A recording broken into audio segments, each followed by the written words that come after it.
Olá pessoal, sejam bem-vindos ao Português em Foco. Eu sou Eliane Vieira. Hoje nós vamos falar sobre a colocação pronominal. O que é a colocação pronominal? Quais são as regras principais? Quais são as regras fundamentais para empregar corretamente os pronomes oblíquos em uma frase? Então, o que você precisa saber? Colocação pronominal nada mais é, como o nome já está dizendo, é como você coloca corretamente os pronomes. Porém, não são todos os pronomes. Você não vai usar uma colocação pronominal de um pronome do pessoal do caso reto, por exemplo. É claro que não. Muito pelo contrário. Quais são esses pronomes? Os pronomes oblíquos átonos, ou seja, aqueles que não precisam de preposição. Mas quais são esses pronomes? Veja que o pronome me, o pronome te, o pronome se, o pronome o, seguido também, é claro, de sua forma pluralizada, os, pode ser o pronome a, seguido de sua forma pluralizada, as, pode ser o pronome lhe, seguido de plural, lhes, e pode ser o nos e também o vos. Então, observe que é a forma como esses pronomes especificamente eles estão empregados ou são empregados na frase. É o lugar que eles vão empregar na frase. E basta observar que existe uma relação clara em relação ao verbo. Se o pronome estiver antes do verbo, ele recebe existe uma terminologia, um rótulo, digamos assim, para esta estrutura. Se o pronome estiver posposto ao verbo, se ele estiver no meio do verbo, enfim, nós vamos falar sobre todas essas características e todos esses aspectos. Vamos começar, é claro, por uma frase, e a frase que eu quero colocar é esta aqui, ó. Não o amo mais. Não o amo mais. Observe que nós temos aqui o pronome oblíquo o. Esse pronome oblíquo é um pronome oblíquo átono. E observe que ele está antes do verbo. Opa, aqui é o verbo, então esse pronome está antes do verbo. Poxa, se eu escrevesse não amo o mais, será que estaria incorreto? Será que estaria errado? É claro que sim. Por quê? Existe uma regra específica para o uso da próclise. Neste caso, quando o pronome oblíquo átono ele figura antes do verbo, nós dizemos que é uma próclise ou um pronome proclítico também, não há problema algum. Agora, e se fosse assim a minha frase? Ó, amo-te muito. Observe que agora o pronome te, um pronome oblíquo átono, como nós acabamos de falar, ele aparece posposto ao verbo. Ele está depois do verbo. Observe que aqui, ó, o verbo está aqui, amo, e ele está depois do verbo, marcando aqui, é claro, pelo hífen. Se o pronome oblíquo átono estiver depois do verbo, a gente diz que é uma ênclise, ou o pronome é enclítico.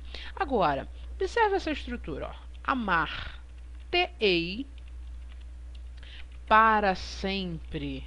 Ora, amar-te-ei para sempre. Observe que o pronome agora, que antes estava depois do verbo, e no primeiro exemplo, antes do verbo, ele aparece no meio do verbo. Olha aqui a estrutura. Está no meio do verbo. O verbo é amarei. Observe que ele está no meio, ele está ali na sua estrutura medial. Quando isto acontece, nós dizemos que aqui há uma mesóclise. Há uma mesóclise porque o pronome está no meio do verbo. Agora, eu mostrei para vocês a estrutura frasal, as frases escritas corretamente, que muitas vezes a banca não faz isso, a banca coloca uma impropriedade em relação à correção gramatical da frase, o aluno ele precisa descobrir, e muitas vezes esse erro está relacionado à colocação pronominal. Então aqui eu apresentei para vocês a parte geral, um panorama da matéria. Agora, existem as regras específicas para o uso da próclise, existem as regras específicas para o uso da ênclise e também as regras para o uso da mesóclise, que é o que nós vamos ver a partir de agora. Vamos começar pela próclise.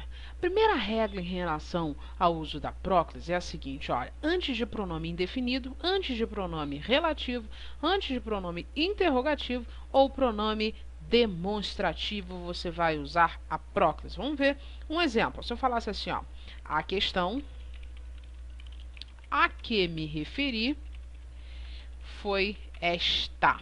Observe que aqui, olha, nós temos duas estruturas interessantes que nós podemos comentar. Primeiro, em relação ao verbo referir-se.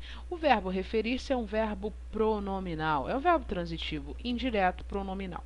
Observe que quem se refere a. Este a é preposição exigida pelo verbo referir-se, aparece antes do pronome relativo. Então, observe que aqui nós temos uma estrutura de regência verbal. É claro que se eu escrevesse a questão que me referi foi esta, a frase haveria um problema em relação à sua regência. Uma das formas como as bancas, por exemplo, CESP-UNB, FCC, Fundação Carlos Chagas, Fundação Seis Gran Rio, cobra esse tipo de questão. Elas omitem as preposições que os verbos eles aí precisariam, exigiriam, né? Elas fazem essa omissão e o aluno ele precisa perceber o erro em relação à regência. Vale observar também que o tema da nossa aula de hoje é a colocação pronominal. Observe que o pronome ele apareceu antes do verbo. Ora, eu me refiro. Como é um verbo pronominal, você precisa conjugar o pronome em todas as pessoas juntamente com o verbo. Então aqui, olha, esse pronome foi atraído para antes do verbo, porque aqui, ó, nós temos também um pronome relativo. Então, o pronome relativo, ele atrai, ele é fator de próclise. Então, aqui houve uma, como eu acabei de falar, próclise, né? O pronome aqui está proclítico, ou seja, antes do verbo. Agora, se eu falasse assim, ó, quem o xingou, hein? Quem o xingou? Observe que aqui nós temos estrutura. O pronome ele está antes do verbo. Olha aqui, ó. Pronome aqui antes do verbo. E observe que nós temos a seguinte definição para isso. É fator de próclise quando houver o pronome interrogativo. Então, aqui, ó, o pronome oblíquo sempre ficará antes do verbo, ou seja, anteposto ao verbo, também fator de próclise. Se eu falasse assim, ó, aquilo o desagradou. Ou aquilo o desagradou. Observe que nós temos essa estrutura, aqui é um pronome demonstrativo. Observe que aqui há o fator de próclise, a próclise está antes do verbo, e aqui nós temos uma estrutura também, ó, pronome demonstrativo é fator atrativo para a questão da próclise. O pronome indefinido também, se eu falasse, ó, alguém o magoou. Observe que aqui nós temos alguém o magoou. Alguém, um pronome indefinido. Aqui a próclise ocorrendo, ou o pronome proclítico, ele está antes do verbo. Então, atente a essas estruturas. Pronome indefinido, pronome relativo, pronome interrogativo ou pronome demonstrativo são fatores de atração ou fatores em relação à próclise. Não só esses, por exemplo, em relação aos advérbios, por exemplo, vou colocar aqui, os advérbios, eles também atraem, são fatores de próclise. Mas que tipo de advérbios? Vamos falar aqui, ó, advérbios. Vamos lá, se eu falasse assim, ó, aqui nos conhecemos, aqui nos conhecemos. Observe que aqui, ó, nós temos o pronome antes do verbo, aqui está o verbo, e aqui nós temos uma estrutura, um adjunto adverbial de lugar, é claro, e esse fator proclítico relacionado ao advérbio. Mas não é só o adjunto adverbial de lugar, os advérbios que indicam aí lugares, né? Observe que pode ser também, ó, jamais nos vimos. Jamais nos vimos. Observe que aqui, ó, nós não temos um adjunto adverbial de lugar, mas é um adjunto adverbial e é fator de próclise. Você não pode esquecer isto, é fator de próclise. Só para complementar um pouquinho, aqui é um adjunto adverbial de tempo, jamais dá essa ideia temporal. É claro que também existem as opções em relação ao fator de próclise, em relação às orações que exprimem desejo, ou seja, aquelas orações optativas. Ó, optativas são aquelas orações optativas, aquelas que exprimem desejo, do tipo, ó, Deus o ajude. Ou pode ser Deus o abençoe. Então, nós temos aqui, ó, essa estrutura. Aqui, ó, pronome aqui está antes do verbo, fator claro aí de próclise. Não há como duvidar em relação às orações optativas em relação aos advérbios.